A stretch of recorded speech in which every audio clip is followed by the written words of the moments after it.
Shalom Bapak Ibu yang kasih Tuhan, selamat pagi. Mari setiap kita sebelum kita memulai hari kita datang ke hadirat Tuhan. Kita mulai sesi doa pagi ini, mari kita berdoa. Terima kasih ya Bapa, kami berterima kasih atas rahmat-Mu Tuhan, penyertaan-Mu, perlindungan-Mu, pemeliharaanmu sepanjang hari, sepanjang malam ini Tuhan. Hingga kami boleh bangun dengan semangat baru Tuhan, untuk senantiasa boleh hidup melayani-Mu di bumi ini. Selama kami bernafas Tuhan, kami mau kembalikan apa yang bisa kami berikan kepadamu Tuhan, yaitu segenap hidup kami. Ingatkan kami terus Tuhan, bahwa apa yang kami lakukan selalu ada dalam tuntunan-Mu Tuhan. Yang kami lakukan semata-mata hanya untuk kemuliaan-Mu Tuhan. Terima kasih ya Tuhan. Kami ingin mempersembahkan pujian kami. Kami ingin mempersembahkan hati kami. Dalam nama-Mu kami telah berdoa dan mengucap syukur. Haleluya, amin. Mari Bapak Ibu, kita angkat pujian ini. Betapa hatiku berterima kasih. Terima kasih Tuhan.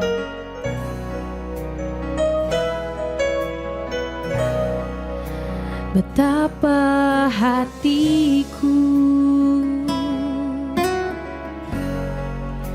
berterima kasih Yesus. Kau mengasihiku, Kau memiliki kami Tuhan. Kau memilikiku, betapa hatiku berterima kasih. Betapa hatiku berterima kasih Yesus. Kau mengasihiku,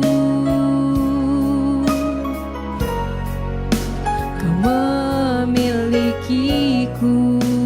Hanya ini persembahanku, hanya ini Tuhan persembahanku. Segenap hidupku, jiwa dan ragaku, sebab tak ku miliki harta kekayaan yang cukup berarti untuk ku persembahkan. Hanya ini Tuhan permohonanku. Terimalah Tuhan persembahanku. Pakailah hidupku sebagai alat-Mu seumur hidupku. Mari sekali lagi dalam kesungguhan hati katakan, betapa hatiku. Terima kasih Tuhan. Berterima kasih Yesus. Kau mengasihiku, kami milik-Mu Tuhan. Kau memilikiku, betapa hatiku, betapa hatiku berterima kasih Yesus. Kau mengasihiku, Kau memilikiku. Hanya ini Tuhan, hanya ini Tuhan persembahanku. Segenap hidupku, jiwa dan ragaku, sebab tak ku miliki harta kekayaan yang cukup berarti untuk ku persembahkan. Hanya ini Tuhan permohonanku, terimalah Tuhan. Inilah persembahan kami Tuhan. Pakailah hidupku sebagai alat-Mu seumur hidupku. Mari sekali lagi dengan tulus katakan, hanya ini Tuhan persembahanku, segenap hidupku, jiwa dan ragaku. Sebab tak ku miliki harta kekayaan yang cukup berarti untuk ku persembahkan. Hanya ini Tuhan permohonanku, terimalah Tuhan persembahanku. Pakailah hidupku sebagai alat-Mu seumur hidupku. Pakailah hidupku sebagai alat-Mu seumur hidupku. Pakailah hidup kami Tuhan. Pakailah hidupku sebagai alat-Mu seumur hidupku. Pakai hidup kami Tuhan untuk jadi alat-Mu. Kami mau jadi bejana-Mu yang memuliakan-Mu Tuhan di setiap langkah hidup. Kami mau senangkan hati-Mu Tuhan. Terima kasih Tuhan untuk kasih-Mu, untuk kebaikan-Mu. Kebaikan-Mu Tuhan, kebaikan-Mu yang menyertai kami. Terima kasih Tuhan, kami bersyukur, kami bersyukur. Haleluya. Segala keadaan mau kami terima. Engkau yang beserta dengan kami, Engkau yang menjadi pusat hidup kami Tuhan. Terima kasih Tuhan, haleluya. Kami bersyukur, Engkau Bapa yang baik. Kebaikan kami rasakan. Terima kasih Tuhan, terima kasih Tuhan. Terima kasih Tuhan, kebaikan selalu kami bisa rasakan Tuhan.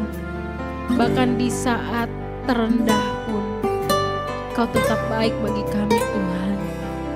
Kami mau belajar untuk menyikapinya dengan baik Tuhan. Segala keadaan kami mau bersuka cita, baik suka maupun duka, karena Engkau adalah sumber sukacita kami Tuhan. Haleluya. Dan kami percaya Tuhan, ketika kami hidup dalam firman-Mu, penyertaan-Mu boleh terus ada bagi setiap kami. Dan Kau tidak akan menyia-nyiakan, Kau tidak akan meninggalkan anak-anak-Mu yang selalu ada dan taat dalam firman-Mu Tuhan. Amin. Sebab firman-Mu berkata, Kau selalu akan beserta dengan kami Tuhan. Dan itulah kekuatan bagi jiwa kami Tuhan. Itulah kekuatan bagi roh kami Tuhan. Di tengah dunia yang gelap ini, Kaulah satu-satunya harapan dan cahaya bagi kami Tuhan. Kuatkan kami Tuhan, karena kami tahu kalau kami berjalan sendiri kami akan tersesat dan hidup kami akan sia-sia jika tidak dengan Kau. Terima kasih Tuhan.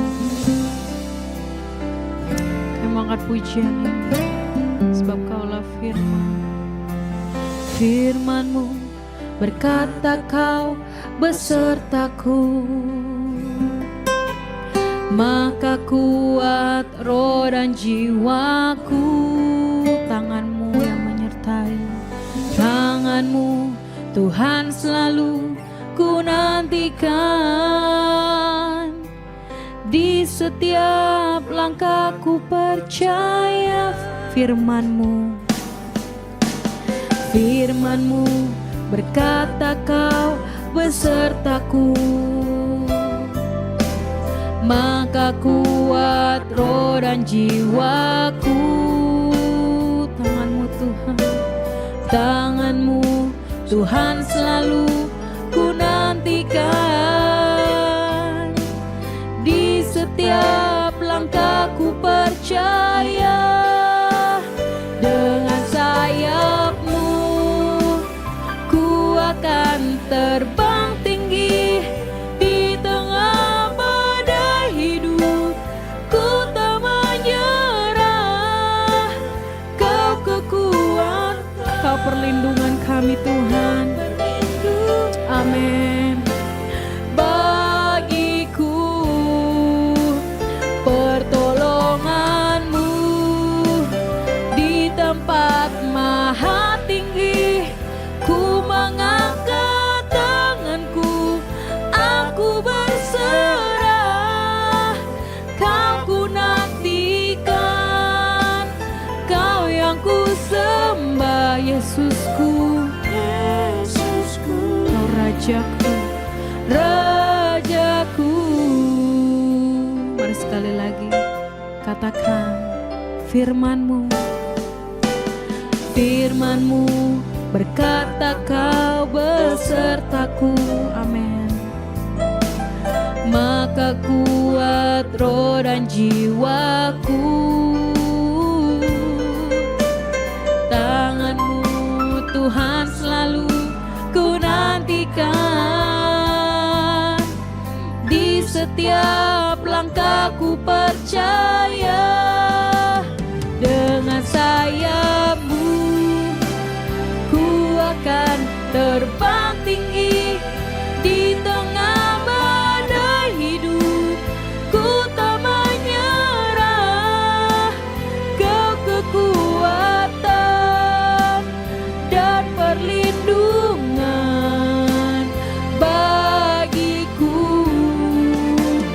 Pertolongan-Mu di tempat maha tinggi.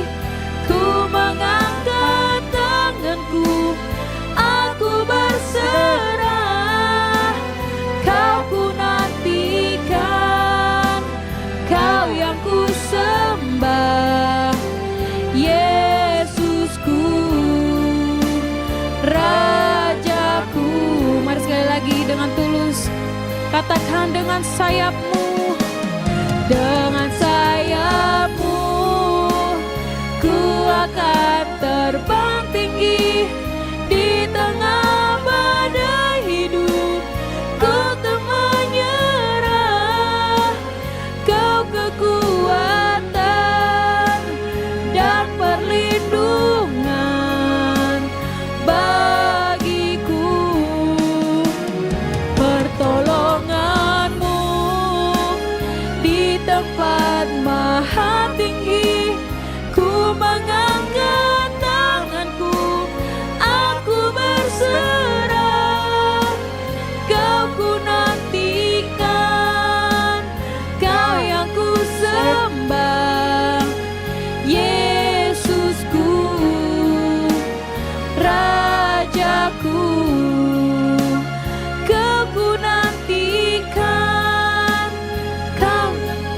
nantikan Tuhan, Kau ku nantikan, Kau yang ku sembah, Kau ku nantikan, Kau ku nantikan, Kau yang ku sembah, Yesusku,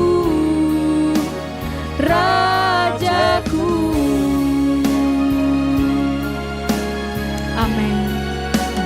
Dan namamu saja dimuliakan Tuhan. Amin.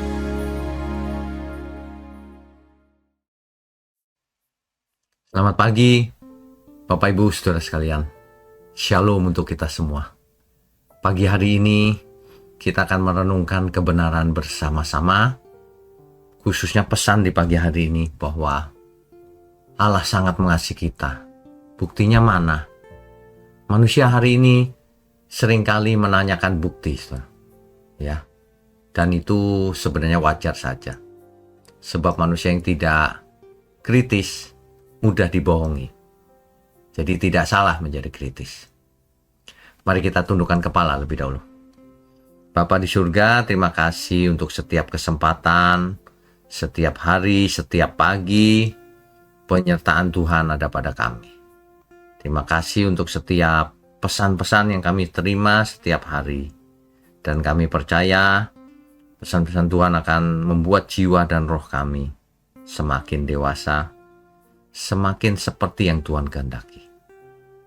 Dalam nama Tuhan Yesus kami berdoa dan mengucap syukur. Amin. Bapak Ibu Saudara sekalian, di manusia zaman sekarang ini seringkali meminta bukti ketika suatu suatu usulan atau proposisi diajukan. Misalnya, ketika orang yang belum percaya mendengarkan bahwa keselamatan hanya ada di dalam Tuhan Yesus, maka ia tanya, buktinya apa? Dasarnya apa? Dalilnya apa? Ayatnya mana? Begitu, ya. Nah, dan itu wajar saja sih. Nah, makanya anak tunggal Bapa harus turun ke bumi. Firman itu menjadi manusia dan diam di antara kita. Konteks daripada Yohanes 1 ayat 14 ini adalah yang dimaksud Sang Firman itu adalah Yesus sendiri. Jadi perhatikan kalau kita membaca Alkitab, satu kata itu tidak boleh selalu diartikan sama untuk seluruh konteks. Tergantung dari konteks ayat itu. Perikop yang ada di Yohanes pasal 1 ini menunjukkan bahwa Sang Firman itu adalah Yesus. Firman itu telah menjadi manusia dan diam di antara kita. Telah menjadi daging. Makanya namanya inkarnasi, masuk ke dalam daging. Ya. Inkarnasi ini bukan salah satu pilihan yang bisa menyelamatkan manusia, bukan. Tetapi satu-satunya cara bahwa anak tunggal Bapa harus turun menggantikan tempat kita yang tadinya terhukum menjadi orang yang bebas. Karena mau dibentuk menjadi anak Allah. Ya. Yohanes 3 ayat 16 semua orang hafal. Karena begitu besar kasih Allah akan dunia ini, sehingga ia mengaruniakan anaknya yang tunggal, supaya barang siapa yang percaya kepadanya tidak binasa, melainkan beroleh hidup yang kekal. Kan begitu, saudara. Jadi Yesus turun dari surga menjadi manusia biasa seperti kita, tapi hidupnya tanpa dosa. Bahkan ia mati di kayu salib menanggung dosa manusia, mati sebagai pengganti, dan kemudian bangkit sebagai kemenangan. Ya. Nah, 2 Korintus 5 ayat 21. Ia yang tidak mengenal dosa telah dibuatnya menjadi dosa karena kita, maksudnya menanggung dosanya itu. Menanggung dosa dunia. Karena kita yang berdosa. Ya. Contohnya gini loh, saudara. Kalau seseorang punya hutang terlalu besar, ia tidak bisa menolong dirinya sendiri. Tidak mungkin untuk bayar. tetapi harus ada orang lain yang membayarnya kalau mau lunas. Begitulah salib membuktikan bahwa manusia itu tidak mampu menyelamatkan dirinya sendiri. Harus ada juru selamat yang menyelamatkan manusia. Itulah kisah salib di Golgota. Anak Allah yang Maha Tinggi turun ke bumi, mengajar kita, menebus dosa kita, dan menjadi teladan abadi. Suatu hari lagi, suatu hari kelak, Ia akan datang lagi untuk menjemput anak-anak Allah di bumi. Kan begitu, saudara. Ya, jadi bukti kasih Allah akan dunia ini tercatat dalam sejarah manusia 2000 tahun yang lalu. Anak tunggal Bapa pernah turun ke bumi menjadi manusia seperti kita, melakukan kehendak Bapanya agar kita semua selamat. Itu ya. Inilah bukti bahwa kasih Allah itu tidak terbatas. Nah, makanya status menjadi anak Allah itu sebenarnya bukan hak kita, tetapi pemberian atau anugerah. Itu karena menjadi anak Allah itu bukan karena garis keturunan secara darah, bukan karena rajin ibadah, bukan karena pelayanan di gereja, bukan itu, tetapi karena iman kepada Tuhan. Iman itu melakukan kehendaknya. Galatia 3 ayat 26. Kamu semua adalah anak-anak Allah karena iman dalam Kristus Yesus. Ya, anak tidak memilih orang tua. Orang tua lah yang memilih anaknya supaya sekolah ini, sekolah itu, yang mengarahkan. Jadi menjadi anak Allah itu adalah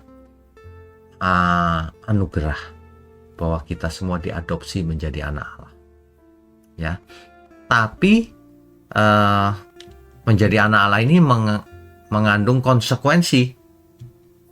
Ada konsekuensinya. Ya pasti dong. Mana ada yang otomatis tidak melakukan apa-apa menjadi anak Allah. Di Roma 8 ayat 14 dikatakan, semua orang yang dipimpin Roh Allah adalah anak Allah. Itu definisinya. Jadi menjadi anak Allah artinya mau dipimpin oleh Roh Allah. Maksudnya hidup dalam ketaatan, bertumbuh dalam karakter Bapa, dan menghidupi kekudusan, mengasihi semua orang, menyelamatkan banyak jiwa. Itu artinya menjadi anak Allah. Satu lagi, 1 Petrus 1 ayat 15-16, nanti dibaca. Kuduslah kamu, sebab aku kudus. Kan begitu. Jadi, ketika seseorang menjadi bagian dalam keluarga besar, kemanapun ia pergi, ia membawa nama keluarga besarnya. Kalau ia hidup benar, ia menghormati. Tapi kalau ia hidup tidak benar, memalukan, ia memalukan nama besar keluarganya. Demikian juga kita. Kita ditebus Tuhan Yesus, artinya kita diberi tanggung jawab juga selain diampuni. Kita diampuni supaya kita bertanggung jawab. Lain kali jangan buat dosa lagi. Lain kali lakukan kehendak Bapa. Jangan memberontak seperti Adam di Eden. Ya, anak Allah itu tidak hidup sembarangan, karena membawa nama Bapa kemanapun kita pergi, membawa nama Tuhan Yesus kemanapun kita pergi, dan kita disertai Roh Kudus kemanapun kita pergi. Coba saudara. Jadi kalau demikian, maka kalau masih ada yang tanya, mana buktinya Allah mengasihi manusia? Lihat saja salib yang tercatat dalam sejarah. Makanya kalender kita ada Masehi, ada sebelum Masehi dan Masehi. Apa maksudnya itu? Ada zaman sebelum Kristus, ada zaman setelah Kristus. Tercatat dalam sejarah sudah sampai hari ini. Ya. Jadi kiranya pesan hari ini bisa semakin menguatkan iman kita semua, dan orang yang belum percaya bisa percaya. Mari kita tundukkan kepala. Bapa di surga, kami sungguh mengucap syukur hari demi hari Setiap pagi kami boleh mendapatkan pesan-pesan kebenaran di doa pagi ini Tuhan. Terima kasih untuk komunitas dalam keluarga besar Gereja Mula-Mula GMM.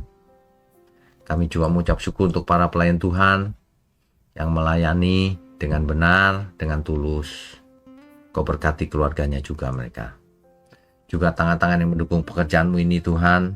Tuhan berkati sebab mereka boleh menjadi berkat juga bagi dunia ini. Dan semua kami Tuhan. Kami mengucap syukur untuk seluruh anugerah keselamatan dalam hidup kami. Hanya di dalam nama Tuhan Yesus kami berdoa dan mengucap syukur. Amin.